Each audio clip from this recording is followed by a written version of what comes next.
I authorized a temporary visitor pass for a civilian contractor to cross the frozen northern border checkpoint with me, convincing myself it was just a tactical maneuver to survive the regional directorate's winter banquet. If you are tuning into this channel for the first time, or if you are a returning listener, please take a second right now to drop a comment below and tell me what city or country you are listening from tonight. It helps build our community, and I love seeing where you all are in the world. Now, let us get back into the bitter cold of the northern border. I lived in a heavily insulated government cabin assigned to the sector commander, perched on a rocky ridge overlooking the international crossing. I had been stationed at this remote outpost for 8 years, long enough to know exactly how the wind sounded when it was about to drop the temperature below zero, and long enough to memorize the heavy, rhythmic thud of my own boots echoing against the wooden floorboards on the nights when the isolation felt like a physical weight. I was the officer who filed reports with meticulous precision, kept the barracks in absolute order, and maintained a stern, untouchable distance from the junior guards. I kept my world remarkably narrow. It was not that I lacked authority or purpose. I was the senior border patrol commander for the entire northern ridge, a job that demanded ruthless vigilance, rapid decision-making, and an unyielding exterior. In operational briefings, men twice my size fell dead silent when I raised my hand, trusting my instincts over radar systems. But outside the armored command center, I navigated my personal life like a man walking through a minefield. The few colleagues who actually knew my history knew I was a gay man, but I had spent my entire adult life in a rigidly traditional, hyper-masculine agency. I had become a master of omission. I did not lie, but I deflected, redirected, and buried my private reality beneath layers of tactical stoicism. I had convinced myself that this fortress I built was necessary for my survival. I was 43 years old, and the profound, bone-deep loneliness had ceased to be a temporary ache. It had become the very foundation of my existence. That winter, the Central Directorate began a massive restructuring campaign. It was not framed as a purge, but everyone knew the new regional commissioner favored officers who projected a specific image of wholesome, sociable stability. The commissioner wanted family men, community pillars, leaders who could host diplomatic dinners without casting a shadow of solitary gloom over the table. The mandate arrived in my encrypted inbox in early November. It was an invitation to the Tri-State Border Security Gala, an opulent, multi-day retreat at a luxury lodge 3 hours south of my station. Attendance was mandatory for senior command. Partners and spouses were highly expected, the memo stated, emphasizing the need to build a united community image. I sat in my dimly lit office, the glow of the monitor washing over my face, and listened to the brutal howling of the wind outside the reinforced glass. I could perfectly envision the dreaded event.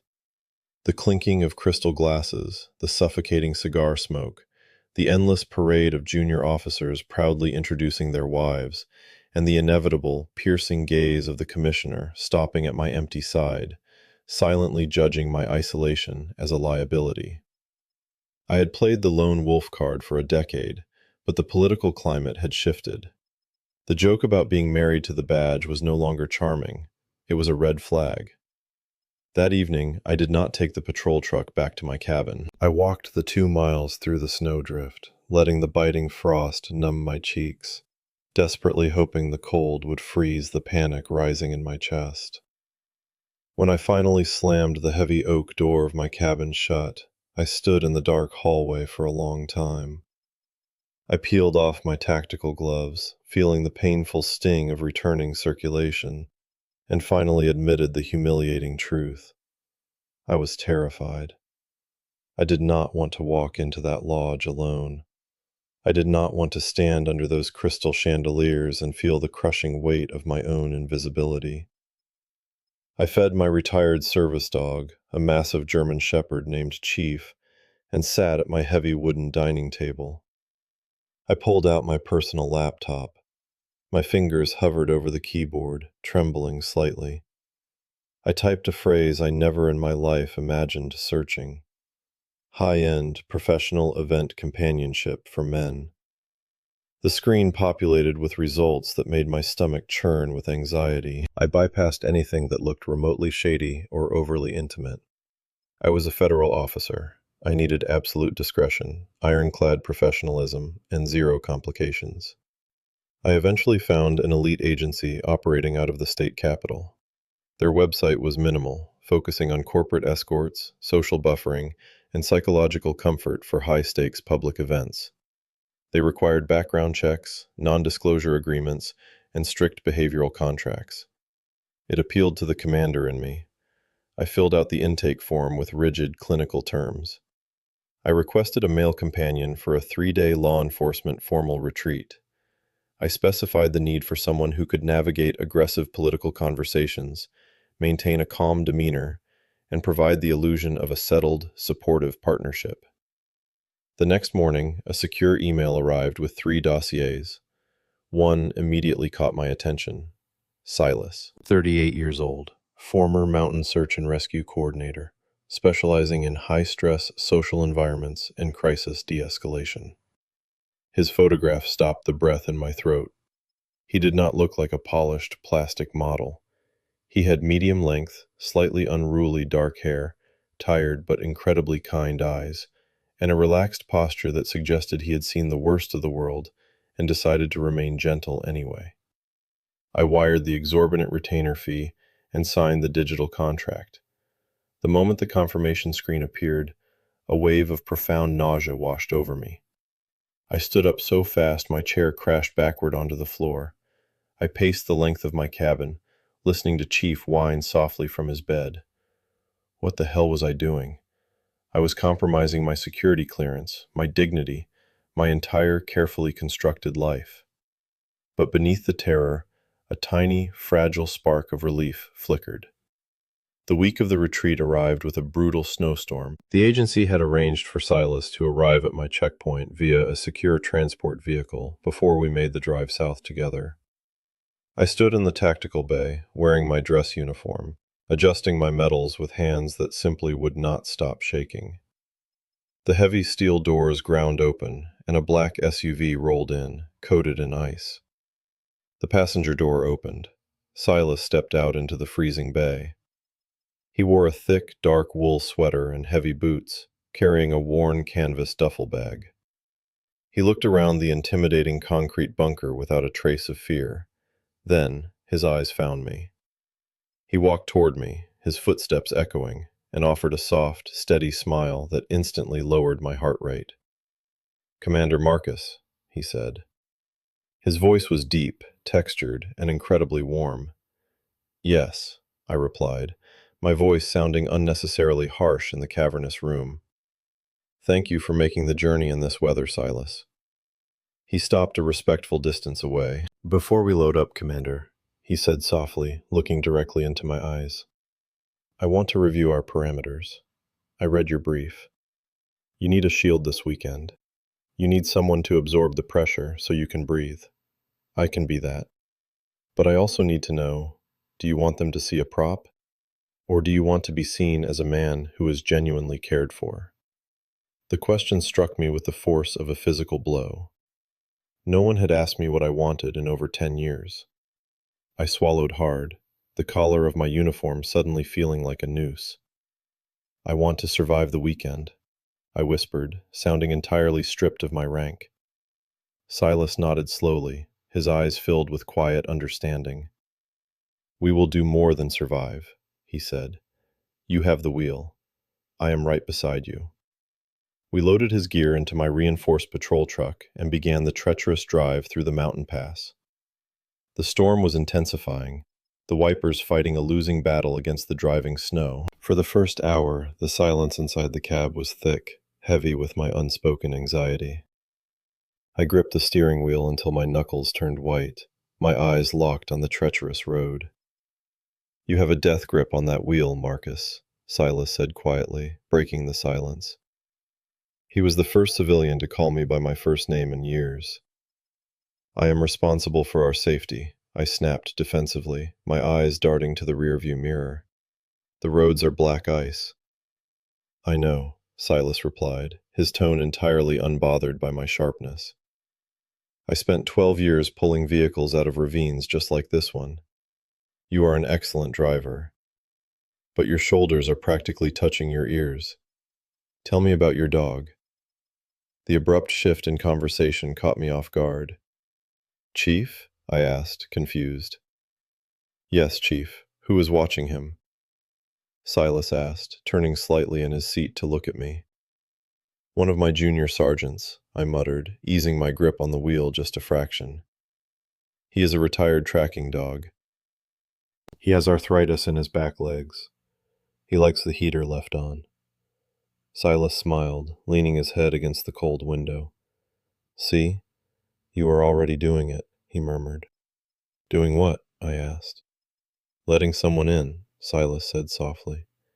"Just keep doing that this weekend. Let me handle the wolves." By the time we arrived at the massive, sprawling lodge, it was dark. The grand foyer was packed with federal agents, military liaisons, and their impeccably dressed spouses. The noise was deafening. My chest tightened in an immediate panic response. I froze near the heavy glass doors, the heat of the lodge suddenly suffocating. Silas stepped close to me, his shoulder brushing mine. His presence was like a heavy anchor in a violent storm. "Breathe, Marcus," he whispered near my ear. "I am right here." We walked into the lion's den. Over the next 48 hours, I watched Silas perform a miracle. He was extraordinary. At the opening banquet, we were seated at the commissioner's table. The commissioner, a sharp-eyed, ruthless man, immediately turned his interrogation towards Silas. "And how exactly does a civilian tolerate the grueling schedule of a border commander?" the commissioner asked, his tone dripping with skepticism. Silas did not flinch. He placed his hand gently on my forearm, right there on the white linen tablecloth, in front of the most powerful men in my agency. "I do not tolerate it, Commissioner," Silas said, his voice carrying a perfect blend of respect and unyielding warmth. "I respect it. Marcus carries a burden most men would buckle under. My job is to make sure that when he finally comes home, he remembers he is not fighting the war alone." The entire table went silent. The commissioner stared at Silas, then slowly nodded, raising his glass. "To strong foundations," the commissioner said. I looked down at Silas's hand on my arm. The heat radiating through my uniform sleeve felt like a branding iron. It was a performance, I knew that, but my heart hammered violently in my chest, desperate to believe it was real. On the second night, the gala was interrupted by chaos. We were standing near the grand fireplace when my encrypted radio, which I was required to wear at all times, screeched to life. "Code red. Avalanche on the northern ridge. Civilian convoy trapped. 3 miles from checkpoint Alpha." The room fell silent. My blood ran completely cold. That was my sector. The political theater instantly vanished. I was no longer a nervous man at a party. I was the commander. I grabbed my radio. "Dispatch, this is command. Scramble the Alpine rescue team. I am leaving the lodge now. ETA 40 minutes. I turned to Silas, my mind racing. "I have to go," I said sharply, already moving toward the coat check. "I am sorry. I will have a driver bring you back to the city tomorrow." Silas caught my arm. "I am coming with you," he said, his voice leaving no room for argument. "I have 12 years of Alpine search and rescue experience. You need every set of hands you can get." I stared at him, the urgency of the moment overriding protocol. "Let us go," I barked. We drove back up the mountain like absolute madmen, the sirens of my truck screaming into the blizzard. When we reached the staging area, it was absolute pandemonium. Floodlights cut through the driving snow. My men were shouting over the roar of the wind. I jumped out, instantly taking command, coordinating the heavy machinery, calculating the stability of the snowpack, barking orders over the radio. I did not have time to worry about Silas. But hours later, when the civilian family was finally pulled from their crushed vehicle, shivering but alive, I turned around to find Silas right behind the medical tent. He was covered in snow, helping a paramedic stabilize a hypothermic child. He looked up, wiped frozen sweat from his forehead, and met my eyes. In that chaotic, freezing moment, surrounded by flashing red and blue lights, I felt something terrifying and undeniable crack wide open inside my chest. I was completely, hopelessly fascinated by this man. We returned to my cabin at dawn. We were exhausted, soaked to the bone, and smelling of diesel and pine needles. The adrenaline had crashed, leaving behind a raw, heavy silence. I built a massive fire in the wood stove while Silas took a hot shower. When he emerged, wearing clean sweatpants and one of my oversized gray t-shirts, my breath hitched. He looked incredibly soft, entirely stripped of the professional armor he had worn at the lodge. I handed him a mug of black coffee. We sat on the heavy leather sofa in front of the fire. Chief immediately limped over and rested his massive head on Silas's knee. "Thank you," I said, staring into the flames. "For the lodge, for the mountain, for everything." Silas wrapped his hands around the warm mug. "You are an incredible commander, Marcus," he said quietly. "Watching you on that mountain, you kept everyone alive. You carry so much weight." I looked at him, the exhaustion stripping away the last of my defenses. "It is heavy, Silas," I confessed, my voice breaking slightly. "It is so damn heavy. And coming back to this empty cabin every single night, it is killing me." I did not mean to say it. The truth spilled out of me like blood from an unstitched wound. Silas set his mug on the wooden coffee table.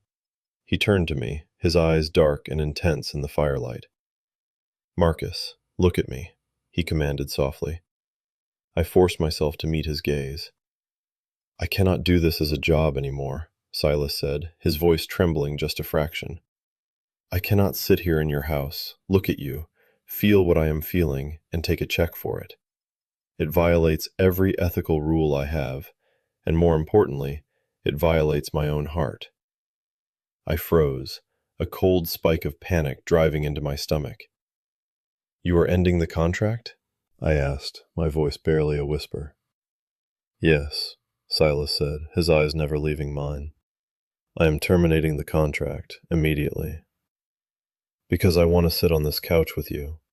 I want to argue with you about who makes the coffee. I want to hold your hand when the wind gets too loud.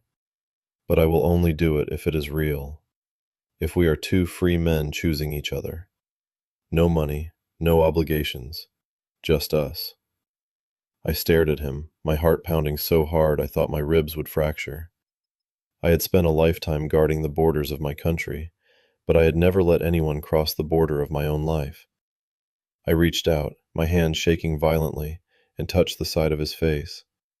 His skin was warm. He leaned into my palm, closing his eyes, and a shuddering breath escaped his lips. "Yes," I whispered fiercely. "Make it real." The transition was not seamless. It was terrifying. I had to learn how to communicate without issuing orders. I had to learn how to admit when I was overwhelmed, instead of just working longer hours. Silas moved out of the city and took a position coordinating emergency medical dispatches for the regional hospital, a job that utilized his skills without breaking his body on the mountain. He did not move into my cabin right away. He rented a small house in the nearby town, enforcing a boundary that we needed to date, truly date, before merging our lives. It was agonizing, waiting for his texts, driving down the mountain to take him to a mediocre local diner, but it was the most alive I had ever felt. 6 months later, in the dead of winter, the lake near the checkpoint froze solid. The ice was 3 feet thick, black and glassy under the moonlight. I asked Silas to meet me there after his shift. He arrived wrapped in a thick wool scarf, his breath pluming in the freezing air. We walked out onto the center of the lake. The absolute silence of the wilderness surrounded us. The stars were violently bright, scattered like shattered glass across the black sky. Silas slipped his gloved hand into mine. "You know," Silas said, looking up at the sky, "I used to hate the cold. I only tolerated it for the rescues. Now I think it is my favorite season." I stopped walking. The ice groaned softly beneath our boots, a deep, resonant sound. I turned to face him. I reached into the pocket of my heavy parka. My fingers closed around a small velvet box. I had carried it on patrol for 3 weeks, waiting for the terror of rejection to fade. It never did. I just realized that a life without him was infinitely more terrifying than a life where I took a risk. "Silas," I said, my voice cutting through the silent air. "I spent 40 years trying not to be seen. I built walls of protocol and rank because I was terrified that if anyone looked closely, they would see a hollow, terrified man. You did not just look at me. You stood beside me on the worst nights, in the worst storms, and you made me brave." I opened the box. Inside rested a heavy, brushed titanium band. It was simple, durable, built to withstand a hard life. Silas gasped, his warm breath hitting the freezing air. His hands flew to his mouth, his eyes filling with immediate tears. "Will you stay on this mountain with me?" I asked, my voice finally breaking. "Will you marry me?" Silas let out a wet, genuine laugh that echoed across the frozen lake. He pulled off his glove, his hands shaking just as badly as mine had on the night we met. "Yes, Marcus," he cried out, throwing his arms around my neck, burying his cold face in the collar of my jacket. "Yes, absolutely yes." I slid the ring onto his finger, the metal cold, the promise permanent.